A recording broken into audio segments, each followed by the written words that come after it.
envie d'entreprendre, volonté de réussir, regardez le Club Éco d'Objectif-News.tv avec la Banque Populaire Occitane.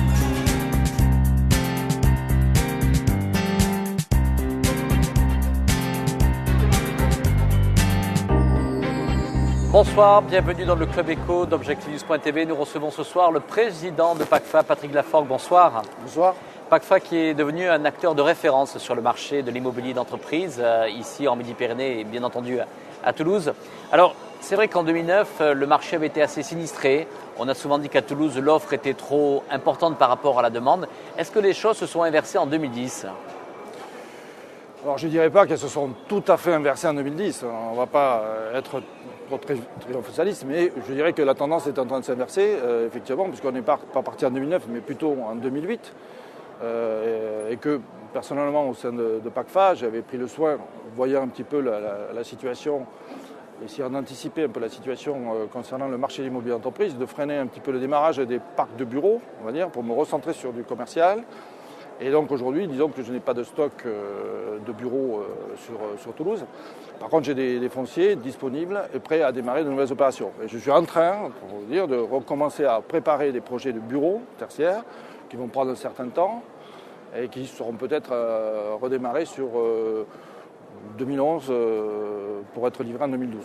Voilà. Est-ce que c'est vrai, Patrick Laforgue, que c'est une période en général où les promoteurs essaient de reconstituer du foncier et que c'est une période justement où il y a des enjeux importants, où peuvent repartir justement la spéculation ?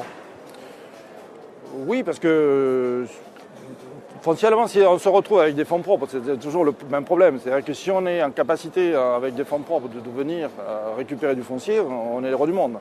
Bon, par contre, ce n'est pas souvent le cas. Donc en fait, on fait le dos rond et on essaie au niveau des fonciers où on a pu se positionner, les mettre en réserve, étudier le marché et être prêt à rebondir le jour où ça revient. Mais le principal de l'activité étant quand même aussi de se diversifier vers d'autres opérations. Alors la diversification, justement, c'est ma question.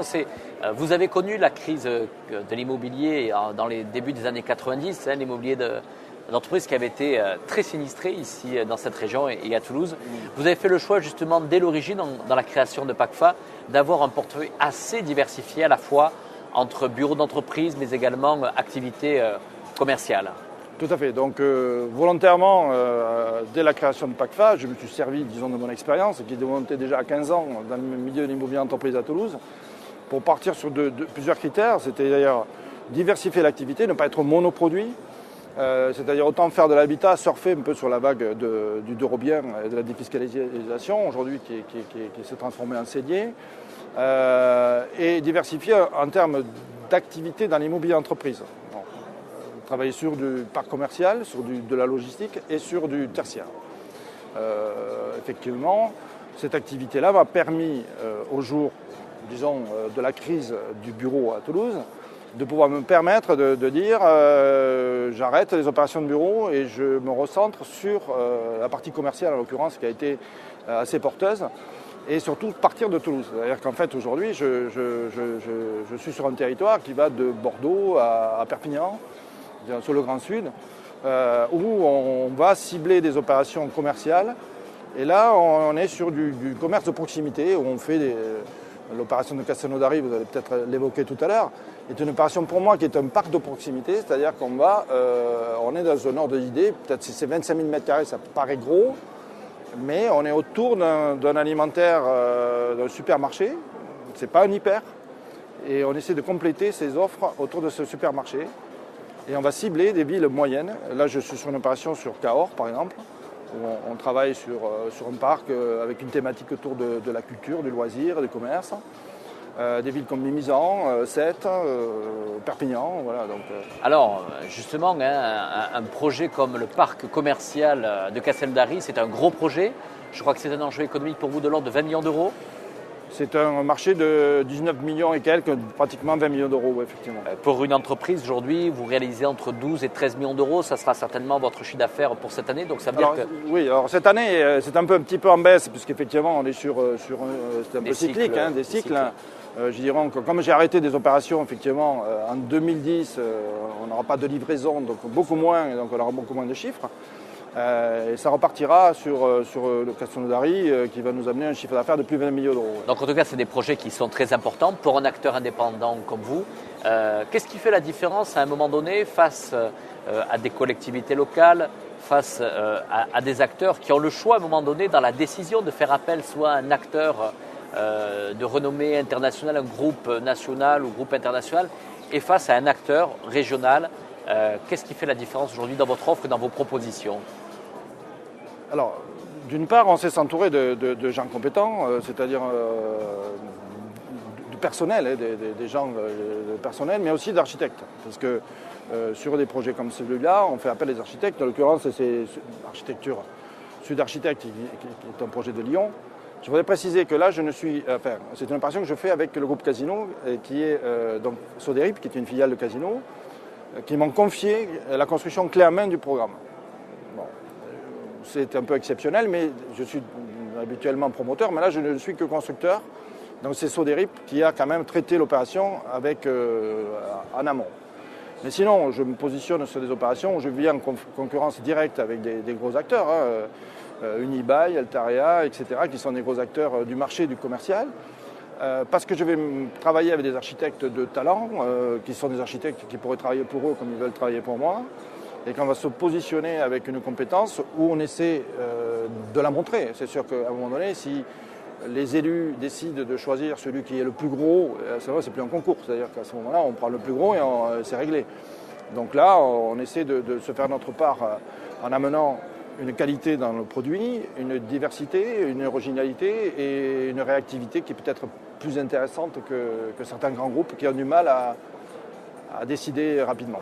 Patrick Laforgue, est-ce qu'il y a encore beaucoup de potentiel en région Midi-Pyrénées, dans l'agglomération toulousaine? On dit bien sûr que cette ville accueille près de 20 000 nouveaux habitants chaque année. Est-ce que ça veut dire encore qu'il y a beaucoup d'opportunités pour les années à venir en termes de développement d'immobilier d'entreprise, mais également de parcs commerciaux?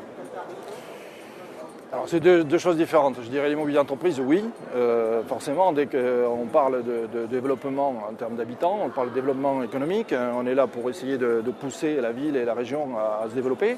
Forcément, on aura besoin de locaux qui sont des outils pour ces entreprises, des locaux d'activité, des bureaux, et diversement. Le commercial va un petit peu se stabiliser. Je dirais qu'aujourd'hui, en l'occurrence avec les nouvelles réglementations, la création des DAC, issus du SCOT, on va positionner un petit peu et réglementer un peu ça. Je dirais les grands pôles commerciaux avec des grands hyper sur l'agglomération, c'est terminé. Vous pensez qu'on risque de se retrouver dans des niveaux de saturation? Non, parce que forcément, l'offre, c'est la demande. C'est-à-dire que forcément, plus on a d'habitants, plus ces habitants consomment. Donc on crée de nouveaux quartiers. Et ces nouveaux quartiers, il faut les équiper. Il faut que les gens aillent acheter à manger, il faut qu'ils aillent se vêtir. Donc forcément, on ne peut pas. Et dans le cadre notamment même du Grenelle de l'environnement, on va éviter que les gens se transportent à la moitié de la ville pour aller acheter une boîte de conserve. Donc on est plus sur des pôles de proximité dans le domaine commercial, où on va essayer de concentrer l'activité, commerce, alimentaire, services, le plus proche des lieux de résidence. Enfin, c'est je pense, une politique qui est en cours. Patrick Laforgue, dernière question. Vous êtes candidat à ces prochaines élections de la Chambre de commerce et industrie de Toulouse. Vous êtes sur la liste conduite par Alain Di Crescenzo, oui. En pleine campagne. Si vous deviez convaincre les auditeurs d'ObjectiveNews.tv de la nécessité de voter, d'aller voter, oui. Si vous deviez dire en quelques mots pour quelles raisons il faut aller voter pour ces prochaines élections? Écoutez, moi je dirais que par rapport à mon expérience personnelle, je suis entrant dans cette chambre de commerce. Bon, je ne connais pas, j'ai une vision extérieure jusqu'à présent en tant que chef d'entreprise de la chambre de commerce. Donc je vais simplement dire que si je me suis engagé là-dedans, c'est tout simplement parce que j'ai été créateur d'entreprise, je le suis toujours, je crée toujours des entreprises, je continuerai à en créer, j'espère longtemps. Donc c'est d'essayer de motiver et d'aider les porteurs de projets et de faciliter et d'aider au développement des entreprises locales. Parce que de toute façon, notre objectif, c'est quand même que Toulouse se développe et qu'on y retrouve tous quelque chose. Je trouve qu'Alain Di Crescenzo est quelqu'un qui a une force de motivation, quelqu'un qui a un gros charisme et qui vraiment, moi, je ne le connaissais pas avant et je suis tout court avec lui. Et je pense qu'on a une équipe intéressante avec des gens dynamiques, des entrepreneurs au service et des petites entreprises aussi, parce qu'il ne faut pas les oublier. Voilà. Donc forcément, il n'y a qu'une liste, donc tout le monde le sait. Donc qu'est-ce qu'on peut dire aujourd'hui? C'est que la crédibilité qu'on peut avoir par rapport à notre présence et notre force et notre rapport qu'on peut avoir avec les élus, les autres élus, les pouvoirs publics. Il faut créer un rapport de force avec le monde politique.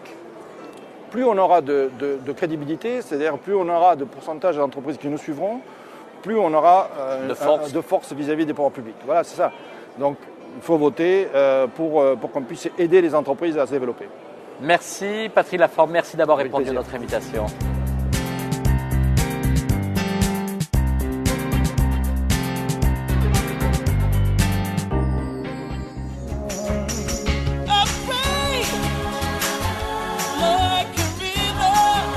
Envie d'entreprendre? Volonté de réussir? C'était le Club Éco d'Objectif News.tv avec la Banque Populaire Occitane.